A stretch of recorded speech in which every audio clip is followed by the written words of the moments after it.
I'd like to thank the people here at Vale Winery for allowing us to have this indoors as opposed to outside where it would be quite a bit less comfortable, as you might imagine. Okay, thank you all for coming. I'll ask that you lend me your ears and I'll speak to you, to your hearts, about the man that loved us so. A man we all so loved and admired. By telling our stories and expressing our feelings and recollections, we will bring joyful peace to our souls. For today we celebrate his life, knowing he is most assuredly already at peace. As we gather to honor the memory of Melvern Slates, you can't hear over there. You can't hear at all? No, let's tell Shannon that you can't hear at all. She's the lady right there. Isn't that her? Okay, well, I'll just have to come over here and speak a little louder, I guess. Huh? Can you hear me now? Yeah. Okay, well, I'm not used to a microphone, so I'll just hold a little closer to me. As we gather to honor the memory of Melvern Slates, I look about and see the faces of so many that he touched so deeply. What can one say about a man who quite literally impacted the world in his life? His workmanship was legendary. Although his career began domestically, it quickly spread abroad. Early on, he orchestrated the logistics needed during the production of a manufacturing plant in China. When I asked him at the time what his responsibilities were, he simply said, "I'm responsible for making sure everything is there from the nuts and bolts up." Wow, that's a lot of pressure, man. A great deal of his time overseas was spent in Singapore. He and Gail lived there for 6 years while he served as the executive director of manufacturing for Seagate, the world's largest producer of disk drives. It is said that circumstances don't make a man, they reveal him. Clearly, this defines Mel. He thrived under the enormous pressure of the job, and his work ethic was legendary. Raising the production from a few hundred drives per day all the way to 7,000 disk drives per day. He oversaw thousands of employees, yet was right there on the line when needed. Many commented that he was the best manager they had ever had. That was Mel. Lead by example. When Doreen and I visited, we saw him more than once get up at 2 or 3 in the morning to go down and get the clean room back up to speed. Unreal commitment.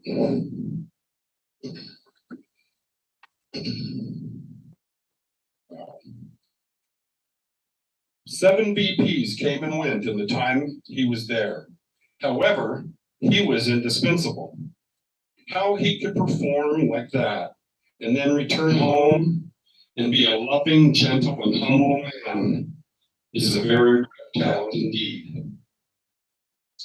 Mel then followed Cal to help with the lithium-ion battery project in Belfast, Ireland. Gail and he took it in stride and once again spent years there. The time there was dedicated to the job and didn't involve as much fun, socializing, or exploring as Singapore had offered. Nonetheless, Mel's work competency proved itself again. You see, guys like Mel are always in demand. He had a rare combination of work ethic coupled with a cohesive management style and standards that always got results. Standards. Yeah, that was Mel.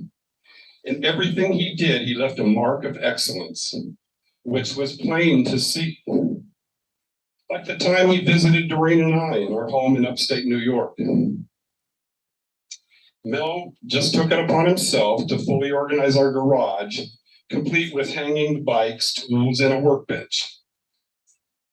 Mel was a great believer in sweat equity. Those of you that knew him know that.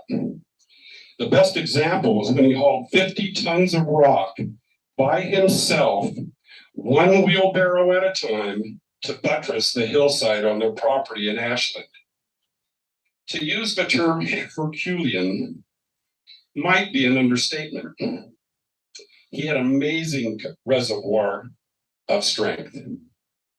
Simply another example of the hardest working man I had ever known.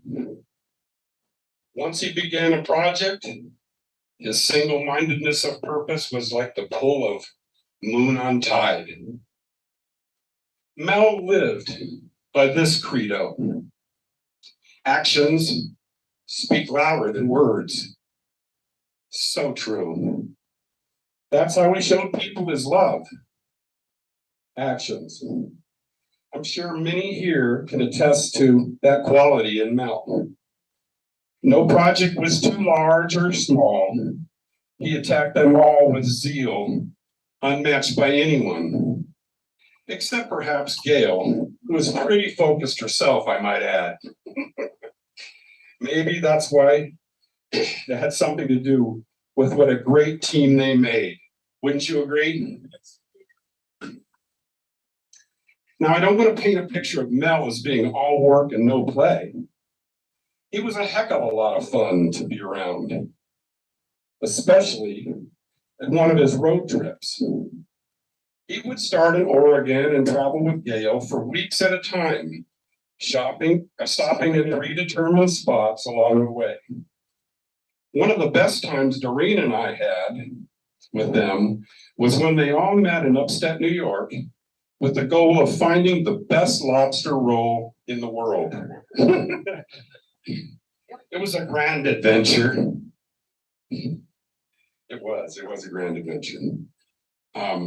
We started in New York and worked our way up the East Coast, and we toured every venue from small roadside shacks to full-blown restaurants along the East Coast. Heck, we even went all the way up to Canada, to Quebec City in our search.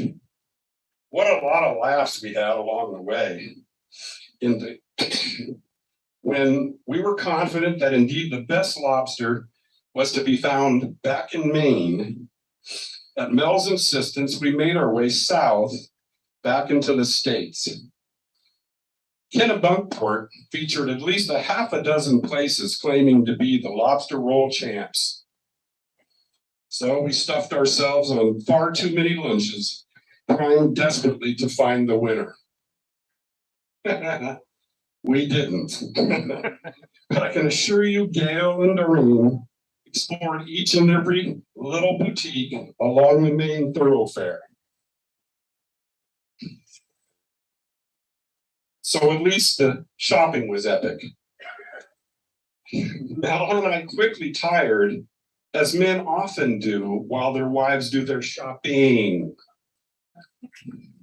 So we grabbed a nice sidewalk table and drank beer until we shouldn't have had any more. It was great fun. Mel's laugh is infectious. And we dang near made the locals nervous with our raucous laughter. Except that many of them joined in our fun and had a couple with us. After a while, we needed to get on the road in order to get back in time for my work the next day. Unfortunately for me, Gail had set the navigation system to avoid freeways. And the system led us on some of the least traveled back roads in that state. After a while, it was comical. 2.5 hours later, and we had basically gone 60 miles. We all laughed at my impatience. And then it was, What the heck? We're seeing parts of the country only hillbillies knew of. It was a great trip, and I'll treasure the memory of it forever. If you look at what Mel has accomplished, there is plenty of physical evidence of it around. But it seems to me that the look we should all take is the evidence of his love within ourselves. Examine the person you are and how Mel's life has affected you personally. Take a true accounting. I have. Mel spoke to me the three most timely and important words ever given me by another human being. No, not I love you. Mel was a wee bit more pragmatic than that.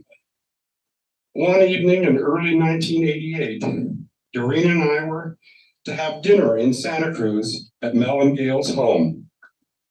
What they didn't know was that Doreen was expecting our first child, the first grandchild for them.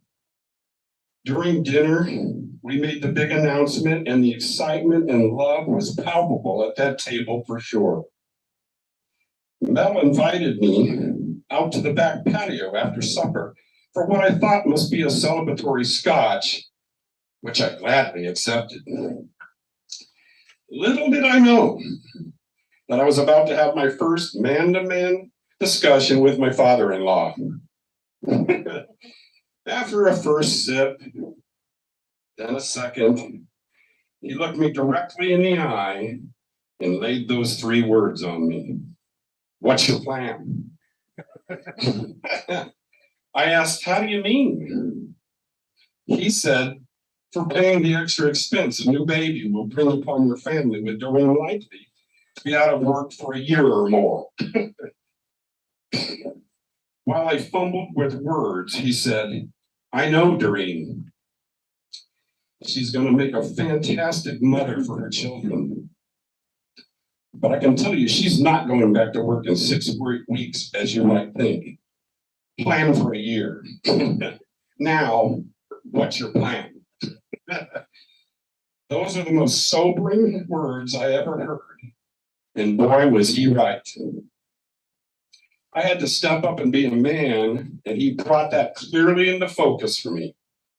The effect on my thinking was profound in such a good way, moving me from naivete to adulthood.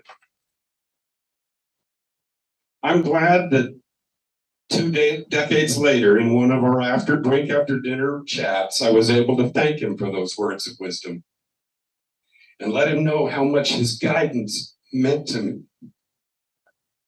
He just grinned a little grin, and his eyes smiled brightly, knowing that he had taught me such a profound lesson in life. If we all pause for some private recollection, I'm sure we could all find some poignant personal examples of similar guidance in our lives. It would prove to be a very profitable exercise, I think, in a fitting tribute to him. Mel has been called formidable, or as the French would say, formidable. He has been called lion-hearted. I especially like that one. He was the builder of lives and the things that built lives. The great Helen Keller has a quote that fits for Mel. It reads, the world has moved along not only by the mighty shoves of its heroes, but also by the aggregate of tiny pushes of each honest worker. For me, the small and mighty pushes come from the same man, my hero and life coach, Melvern Slates. Mel loved many things, everything from westerns to science fiction, from John Wayne to Isaac Asimov. He had an equal grasp of the foundations of morality and the fountainhead of possibility, a rare combination indeed. As much as he enjoyed his rare opportunity for solitude, where he worked tirelessly on genealogy charts, Mel enjoyed most his time with his 52-year partner in life, Gail. Not year old. She's much younger than that. She was always so busy socially. Even if he didn't participate directly in the activity, he found the time to build meaningful relations with her friends through conversations. He valued people, but he preferred them one-on-one. He wasn't one to like to hear himself speak in front of large groups because he found more value in folks individually. He and I shared some private conversations about how we both loved our wives. Mel always said that he respected Gail and her formidable ability to take on big projects. He wanted her to get all the credit for everything, if possible, and would only step in when his counsel was needed because of his respect and esteem for her. It makes my heart swell hearing him say those things about Gail, as I too love her so deeply. Mel had a way, and some of you might notice things like I do. When he spoke Gail's name, it always included such a beautiful respect and love, and sometimes just an admiration that not too many people have when they speak of their spouse. And that's how much he loved Gail. I can go on and on about how special he was, but I'm sure he'd be embarrassed by it and change the subject if I got too mushy, so I won't. Might have already done that. I will say on his behalf, though, that Gail has shown us all what caring commitment is to their mate in the last few years of their lives together. And now from heaven, he watches over you, Gail. And Gail, to you, my prayer is simply, be strong, be bold, and be you. And to Amy, your dad would want me to say to you, be strong and courageous. Doreen, he would also counsel you to take more time for yourself. I'm sure we all feel, as I do, that his spirit, which will always remain with us, evokes a resolve for courage. I'm so very grateful to have had Mel in my life. He was a treasure, and the importance of his impact so immeasurable. I'm sure we will all forevermore be kinder and more thoughtful human beings because his spirit will remain with us always. His legacy will certainly be spoken of for generations, and I hope that somewhere in heaven this gladdens him. One last recollection of Mel. He once asked me what I thought life after death would be like. I'm not sure he was certain about it, but he had a hopeful, wide-eyed wonder about it. I believe that now his spirit is resting in eternal peace, comforted and without physical pain or limitation any longer, and that he is joyous and grinning that Slate's grin, finally knowing the answer. Amen. God's merciful promise of healing grace for those left behind is declared in the Bible this way. The Lord sustains the fatherless and the widow. He heals the brokenhearted, and he binds up their wounds. As it is written in the good book, so shall it be with us. Peace be with you, my friends.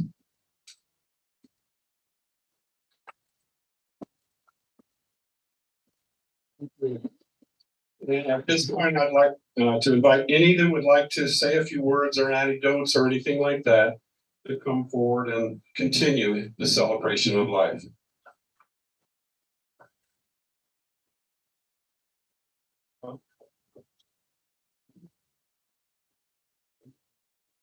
Thank you. Yeah,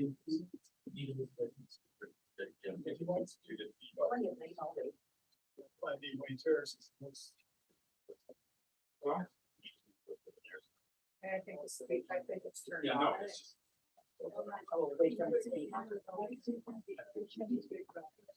It's not going to need to be. Can you hear me? Yeah. A dear friend of Mel, of course, and most inarticulate speaker you're going to have today. With some of the thoughts that just came across by Alan was how effective he was. Okay, and he was well known for that. And Mel and I kind of pride ourselves as startup guys. We go into several companies and had problems and would start from there. One I remember particularly characterizes Mel's ability. It's been a bit closer, I guess. It was at Abbott Labs in Mountain View. We went in there and it was a mess. And they were making infusion pumps. Can you hear me? They were making. They were making infusion pumps. Did you hear that? just gotta put the mic close to your mouth. They were making infusion pumps. And that was a device that was popular with Abbott Labs in those days, where they metered the liquid that they put into your arms and things of that nature. Well, they had a mess. They had a couple thousand boards, printed circuit boards, that drove this mechanism, and they didn't work. We couldn't build enough racks to store. They were that bad. So Mel suggested, well, you know, we're supposed to get a 96% yield. I don't mean to get a little technical here, but it's interesting how he thought, you know. 96% out of 100. Okay, that was far from the case.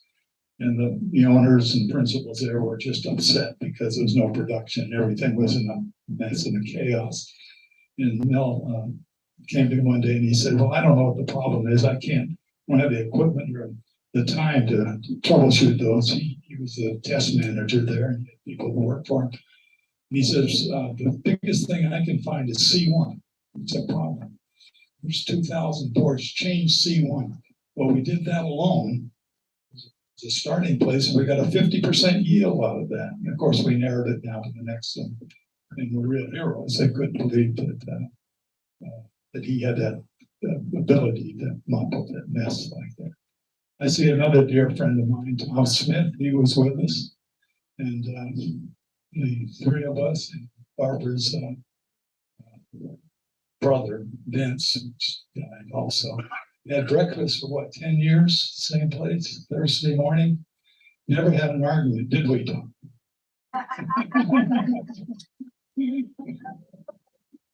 But none that you can remember. Oh, I don't have much more to say, but I just going to attest to that loyal friend that he always was, and how I miss him. And I don't want to go anymore. Thank you.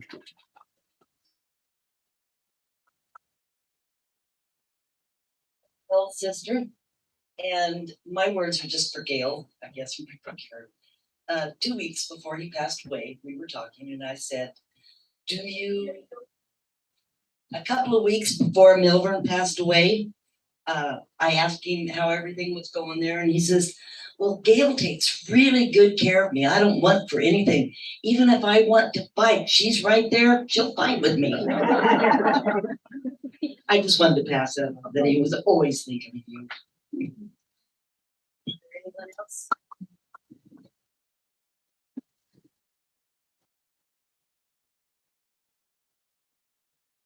All right, so I don't do public speaking all that often, so I'm gonna give it my best whirl. My granddad, Mel Slates, was a loving man. Underneath his tough exterior, he was a quixotic knight, a mover unseen, formidable and good. He would fight every foe, bear the unbearable sorrow, run where the brave dare not go, and reach for the unreachable star. He instilled in me, no matter how sad I got or how weary my heart was, You still had the mettle of your character. And if you can summon the will to fight, you can do anything. I saw a man from humble beginnings like myself live a life unafraid of his dreams, rise to corporate levels without a degree, flip houses by the sweat of his brow, and never let a soul tell him he could or not. Like a warrior, he battled on, wounds and all. He showed me it wasn't how you looked, it was what you brought to the table, and that people's perceptions didn't matter as long as you followed your heart and you did what you thought was right. There are many stories I could tell you, but they'd fill volumes, so instead I will tell you the lesson they imparted to me. Work your fingers till they bleed, do the right thing, and love with all your heart, till your last breath. Thank you.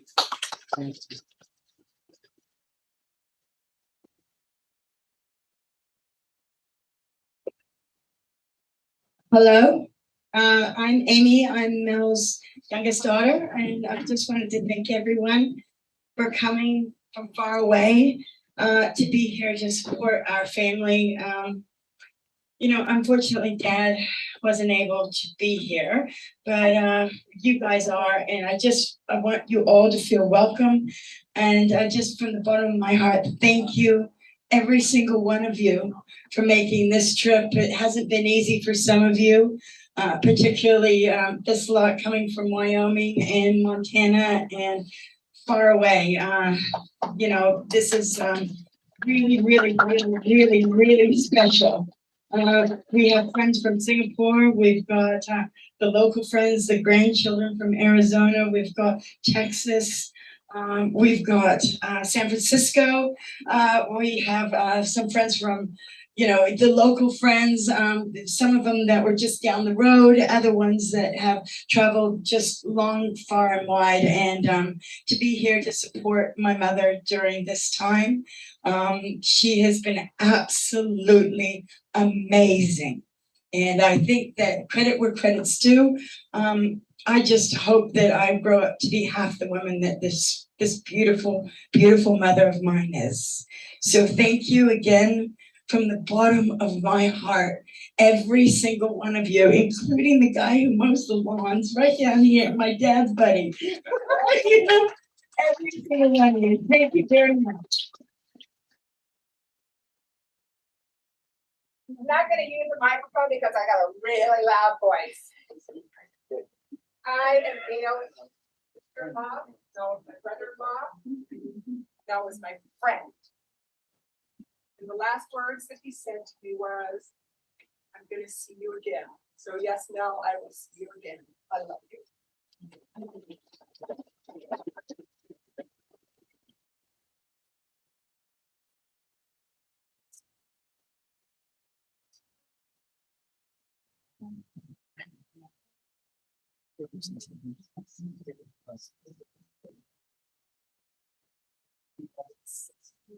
So I guess I'll say something. My name's Tarek. I'm Mel's nephew. My mom's brother, Mel. He was my uncle. I feel like I was kind of a minor part in his life. I grew up looking at him as kind of this like completely put together man. He did things, he accomplished things, everything that he set out to do, he did. He made it seem effortless. And he did it with like, I want to say grace, but like, kind of strength of character is what I'm really thinking of. When I was a kid, he gave me my first computer. He got me into technology. I can tell that I'm definitely around my people here because we're having technical conversations at a memorial. It really feels like the geek squad that I know and love. I'm so happy to see everybody here. I hope that, when my time comes, that I have amassed such a wealth of friends and family that they show up in this quantity with this much love. I got to know him a little bit better as an adult in the last couple of years. We've been talking on the phone pretty regularly. When he stopped being able to haul rocks up and down a hill and stopped being able to remodel houses and whatever and had to slow his pace down a little bit, he spent more time on the phone. And I was lucky enough to be one of those people that he talked to. We talked about all sorts of stuff, mostly, the economy, finances, computers, technology, what the heck I'm doing with my life, what I plan to do. He had a lot of really deep and intense questions that I don't know that I was entirely prepared to answer. I thought, I was just going to talk to my uncle on the phone, but like he definitely made me work for those minutes on the phone. And sometimes I came away wondering if I just embarrassed myself. So, I'm going to miss him. I'm going to miss having those conversations with him, conversations that we never got a chance to have. I feel like I was only getting into a relationship that I didn't realize how badly I really wanted in my life. But I'm really happy for the time that I got to spend with him and the chance that I got to know him as a person and not just an accessory or my mom's brother or a relation of a relation, but a first-hand account of this person's life. So yeah, I love him. I'm glad to be here. I'm glad that everybody else is here, that we can remember him together. Yeah.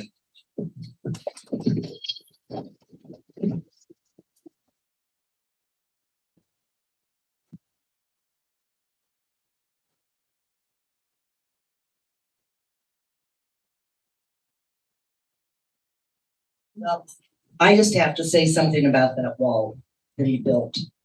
I think I talked to him probably once a month during that time. And I'd say, "What are you doing?" He says, "Well, I'm working on the wall. I'm hauling rocks." Well, I thought he was doing the wall in front of their house, And finally I says, "Well, aren't you ever gonna finish that thing?" And he goes, "Well, it's a lot of rock to haul." And I'm going, "Oh, he must be crazy." Then I went to their house and visited, and I saw the hundreds of feet of wall he built. Oh my gosh, you guys, it was absolutely beautiful. But I don't have a picture of that. I lost those. Anyway, I just had to share you. Yeah. Are you ever gonna finish that thing? Well, yeah.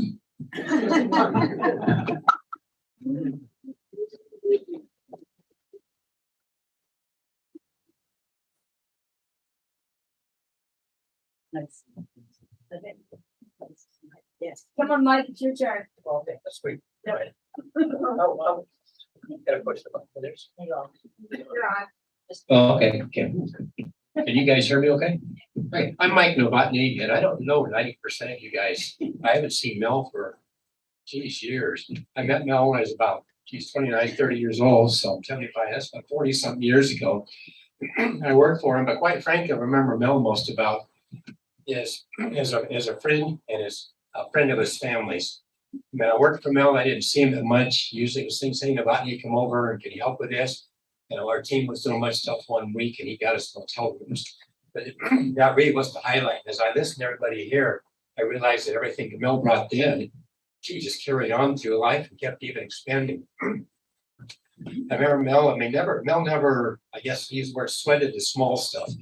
Doesn't matter what the issue was, what the crisis was that somebody's having. If you had Mel there at the center, he just calmed everything down and everything worked out. I don't know how many times he says, "Well, if it was me, I'd do this. I wouldn't worry about that." I mean, in 40 years, it all went on. And I spent a lot of time with Gail and the family. In fact, it's amazing here because I just can't believe everybody's all grown up. I still remember Amy. She was shorter than that big dog you guys had. Bruno was his name like that. I mean, she couldn't even reach up to his head. And she was always in trouble. I still remember Mel down there at the house on 3rd Street, 6th Street. And, Amy's off doing this. Gail's a little bit angry. Well, Gail, she'll do what she wants to do. And now she's everybody's growing up. Doreen, a little bit older, but always sweet, nurturing, kind. And now married with children. It's amazing. I don't know if Alan is in regular here or not, but I remember all of it. I mean, everything was great back then. And Mel always, I look back now, I'm really honored to have had Mel and the family. That's really important as a friend because I think the family acquaintances was all brought together by Mel. I mean, like I said, he never worried. I remember him talking once when him and Gail met each other and he lived in a little trailer and he was talking about they just met each other and Gail came over one day to fix breakfast or something for him and she came over to his trailer and reached up and he told her where his cereal and stuff was and she got up there and found some Cheerios or something with all kinds of bugs crawling around in it. And you know, for me, I would have embarrassed Mel. So that's the way it is, man. And that was Mel all the time I knew him. Even down in, before you guys moved to that place on Fair Street in San Jose, I remember I came over once and Mel was out filling in a big hole underneath the side of the house. The rain had washed out a bunch of water and he decided to make a pond out of it right under the house. The city of San Jose wasn't real happy and told him to fill it in. And he was a little disgusted that he was doing it, but he wasn't worried about it. And Third Street, it was the same thing. I mean, always new projects going on. And I just talking to Gail, and I didn't always help those because I came over every day. I was young then, so I was single, and he went to a lot of girlfriends with me. I came over once, about 6 pack of beer over. It's kind of funny because Gail remembers this too. It was like 40 years ago. And I come to the door, knock the door, and Gail says, Mel can't come out and play today. So that makes sense. She's been trying to get him to work, and he spends all his time with me. I start going around the side of the house. I heard Mel, Gail, leave Mike alone. Gail, come on in, Mike, it's okay. But and the whole family was like that. I remember a lot of times sitting there with Eric at that kitchen table and just reminiscing over everything, and the kids coming and going, and getting Mel the center of everything. Mel always, when his word now, had your back. I mean, I did a lot of stupid things back in those days. I remember another time going up to visit an ex-wife once up in a really bad part of town.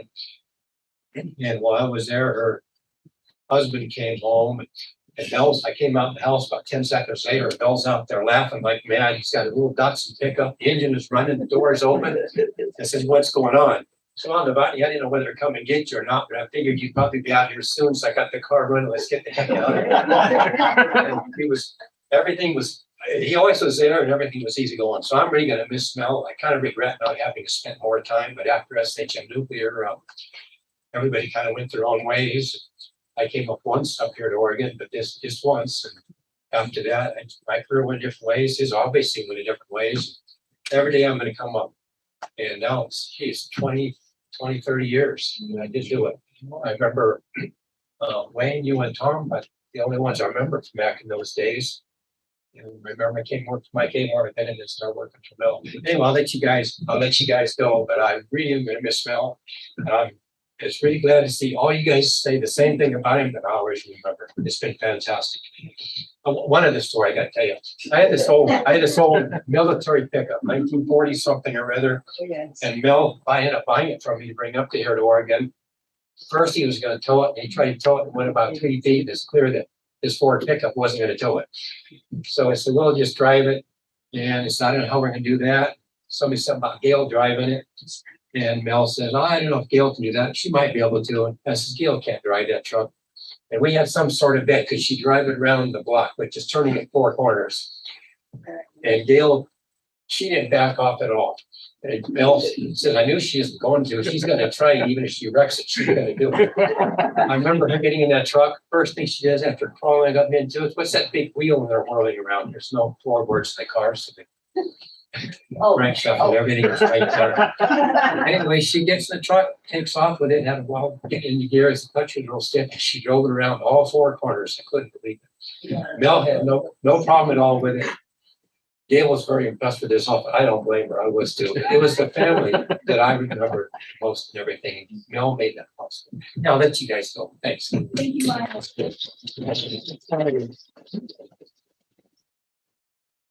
I got a short embarrassment to share with you. Since Amy's right there. I had occasion to visit Mel and Gail, of course, in Fuzhou. And I just wanted to have a spell it. I was going to look it up, but I had a Z in it. And that was in China, and it was off the shore from Taiwan. And the Chinese government resented them giving away Taiwan, which they didn't, of course, but anyway, they were punished and they were last to be developed. And the company that we worked for sold them the disk drive. And Mel was the transition guy, okay? So the whole family was over there, different points, including Amy. And I have an album put over here that I could look at if you want. And it shows Amy,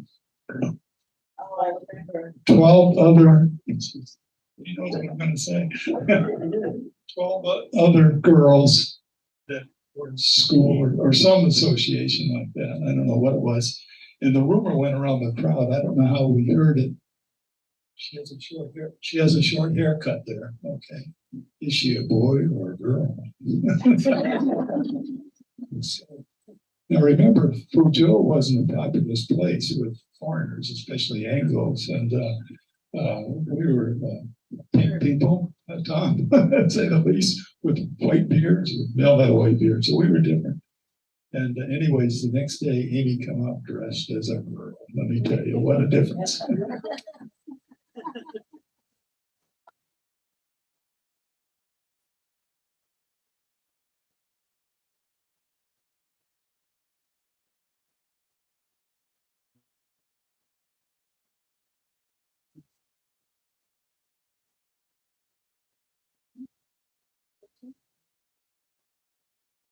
Frank, would you like to say anything?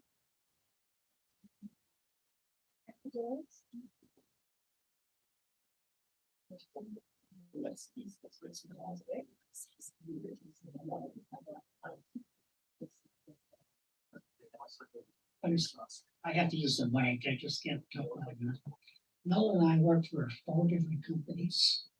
And one of the things that's very important, one of the things that was very important about Mel, what he taught me, was never give up.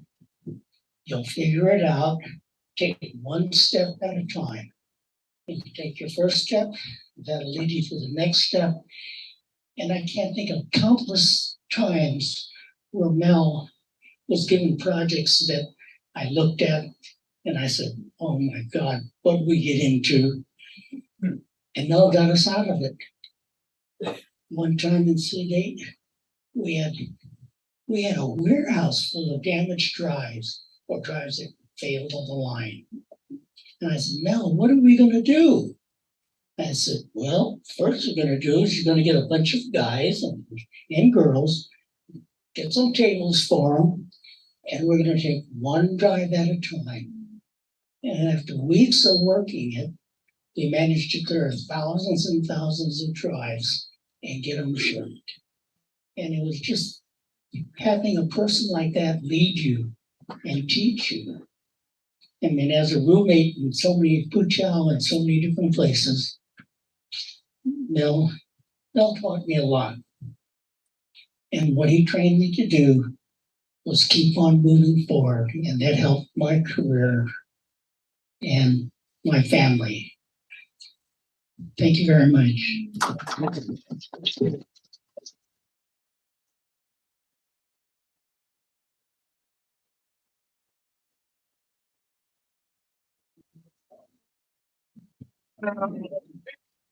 All right, how you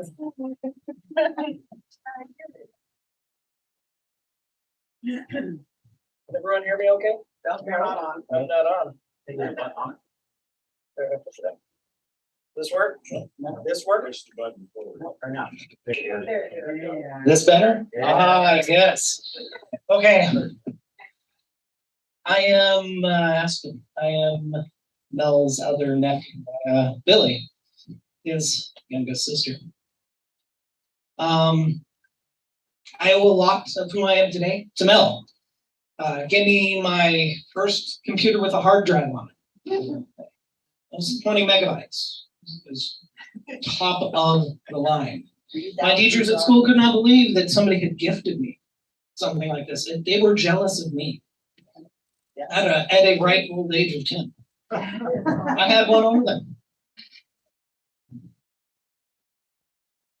As I grew up and as I got older, I transitioned in from being the kid who looked up to Mel into a person who looked to him as very much what I wanted to be. So many times I would sit down and I would have talks with him about being a new father or raising children and what the difficulties and expectations of that were. And as strange as it sounds and as odd as it seems, it felt like I kind of had a twin, but much older than me and an uncle. mentally, spiritually, he was there in the same place as me and helped guide me through a great number of things in my life with the grace and the courage that he has. And I hope that I do right by my boys and my daughter and my family in his honor. Thank you.